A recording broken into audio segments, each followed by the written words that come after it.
Just forget it. Yeah. Okay तो क्या बोलते हैं मैग्नेटिज्म में भी सेम फॉर्मूला अप्लाई होता है ऑल्दो नोटेशंस आर डिफरेंट दो particles divided by distance and there is a constant you get a force in terms of vector same thing gravity two bodies their masses divided by the distance between them some constant you get a gravitational force same thing in electrostatic you have to charge particles p1 p2 divided by the distance between them and there is a multiplier constant. No. You are getting very technical here. Again, coming back to the layman terms, please break down P1, P2, not in long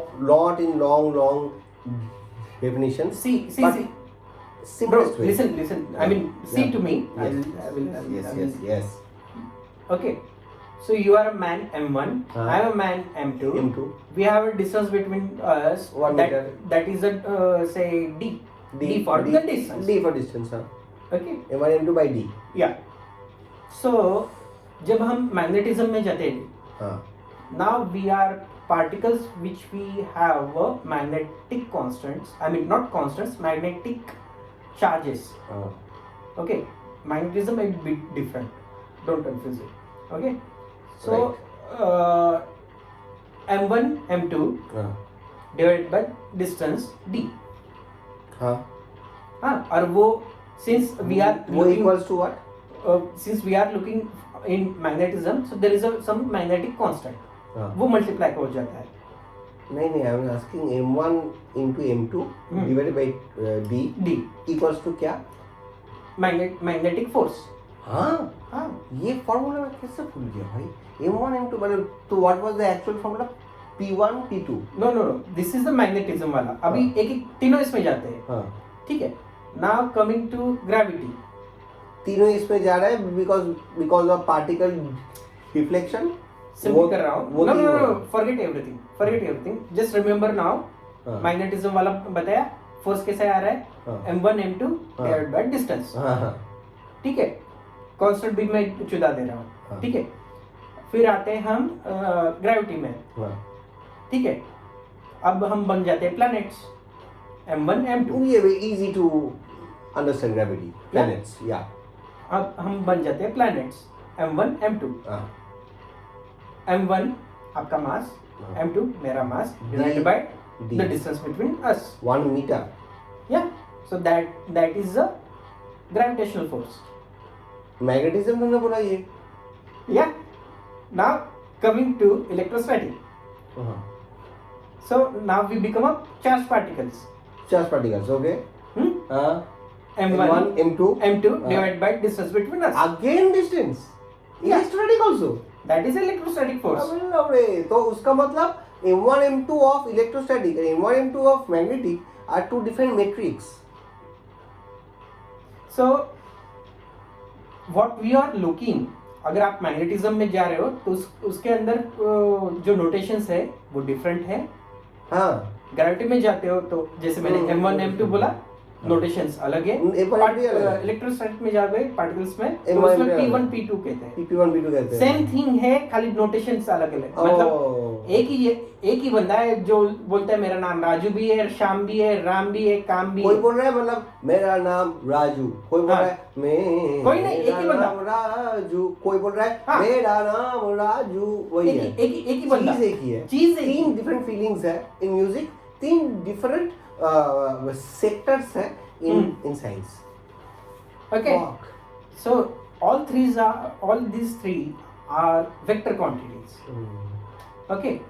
Now जैसे ये दो body का बता दिया दो particles का बता दिया दो थिंग का बता दिया now when you put for example have you seen Einstein का आपने ये देखा है क्या मतलब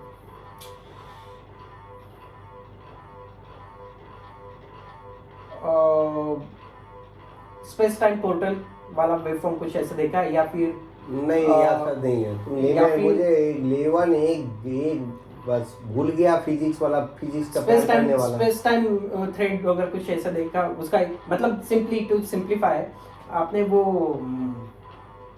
क्या बोलते हैं उसको, वो ऐसा ऐसा शेप रहता है उसमें से पानी नीचे चले जाता है, वो ऊपर बड़ा कोन टाइप रहता है shape. Any funnel is Funnel. हाँ. Yeah, so funnel doesn't have that like perfect straight lines and goes down. Funnel bit has curvatures, right? Why right? Hmm? Some funnels can have a straight. The funnel, in terms of dynamic nature, is not straight lines. It's not straight lines. Those are not straight lines. It's converging lines. You can say a bit of like a shape, a shape, not a straight lines. Lines का बात कर रहे हो तो ये बोलो कि parallel straight lines No, no, no. चलो मान लो वो कोनिकल शेप ही है। To simplify it, मान लो कोनिकल शेप ही है। Conical shape है। Narrow it down हो रहा है। Okay. ठीक है, अगर उसके एकदम। ऊपर ने क्या आपने कभी कॉइन को ऐसा घुमा दिया तो वो ऐसा स्विंग करते करते करते करते करते करते द मोटर बाइक रेस वो या अलेक्जेंडर क्या कहते हैं वो सर्कस में आता है वो मौत का कुआं। मौत का कुआं। Exactly same thing. ठीक है, सो नाउ थिंक इज कि let's go to the gravity perspective because it's easy to understand. Yeah. So sun has a huge mass, huge, tremendous. Now there is a space-time gravity fabric. What is that mass coming from? Huh? What is that mass coming from the sun?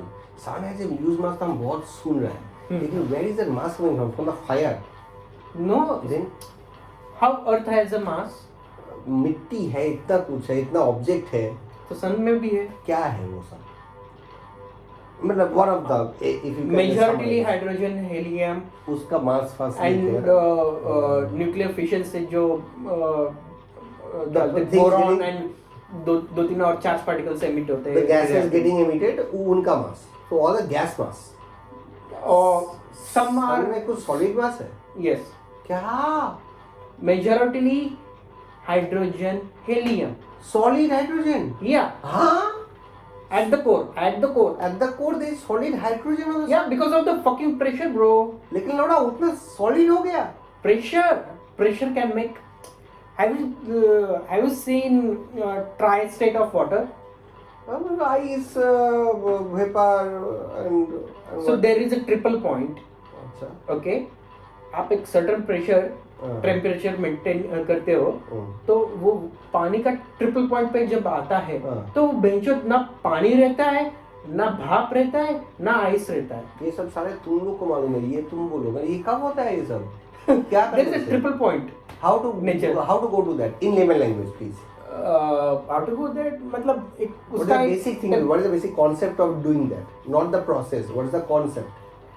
So we have a atmospheric pressure that is 1 atm. Okay. Okay. Now say आप फूक रहे हो, so the air आपको हाथ को feel हो रहा है, that air having a bit more force than the nature or environment has. Okay. So I'm not पता नहीं वो शायद दो बार का प्रेशर हो। प्रेशर क्या बोलते हैं, प्रेशर मापने के लिए हवा का प्रेशर मापने के लिए अलग अलग यूनिट्स है। Right. ठीक है, कोई बार में बोलता है, कोई पास्कल्स में बोलता है, Right. कोई एटीएम में बोलता है। बहुत लोवेस्ट यूनिट कम यूनिट में है तो टिपिकली पास्कल्स में बोलते हैं। बिट हायर रेंज बार में बोलते हैं। एंड क्या बोलते हैं, एटीएम इज लाइक बहुत बड़ा प्रेशर। अच्छा। तो वो मैं नहीं, I don't know. Yes. Have you seen क्या बोलते हैं, कोई असेंबली इंडस्ट्री में वो मैं नहीं समझ गया वो लार्ज है, तुम मेन चीज तुम बोलो उसको। अरे यार मतलब वो जो एयर पंप वाला यूज करते हैं ना, एयर प्रेशर गन से वो स्क्रू फिट करते हैं, नट बोल्ट फिट करते हैं, क्या पावर होता है? बहुत पावर। तो वो जो प्रेशर जो जाता है ना, अगर वो प्रॉपर इंडस्ट्री वाला फ्लोर है तो टिपिकली वो 7 से 8 बार का प्रेशर रहता है। सो अगर वो मतलब एक एक्सीडेंट पुणे में हुआ था, किसी बंदे ने मजाक में एक बंदे के पिछवाड़े में उसका नोजल लगा दिया, पूरा फट जाता है अंदर। मतलब अंदर जैसे मानो मिक्सर घुमा दिया है। Everything is like powerful than bullet. तो 8 बार का प्रेशर वो उतना होता है। उंगली काट देगा बहन चो, उसका उधर जो नहीं उंगली वगैरह नहीं कटेगा, लेकिन कटेगा ना, वो जो अंदर का वो जो मांस है, माइन्यूट मांस। प्रेशर वाला एक आता है ना, वो तो खतरनाक है, उंगली काट देगा आराम से, गुड काट देगा भाई।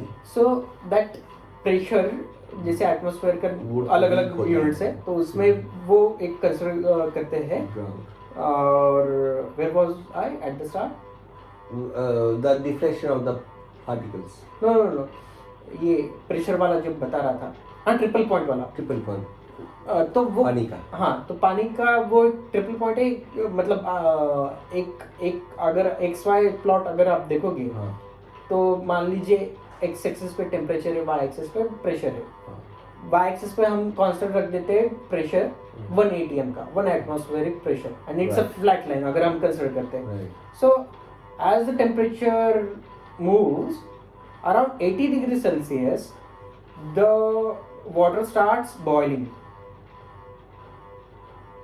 ओके, तो बबल्स फॉर्म होना शुरू हो जाता है। ओके, वो बॉइल करता है, बॉल करता है, and around just around 100 degree Celsius it starts vaporizing. Yeah, and on previously पीछे पीछे somewhere around, अब वाटर क्या बोलते हैं, वाटर का एक अलग नेचर है, वो अलग कंसेप्ट है, लेकिन पकड़ लो 4 बिटवीन 0 to 4 डिग्री सेल्सियस उसका मेल्टिंग पॉइंट है।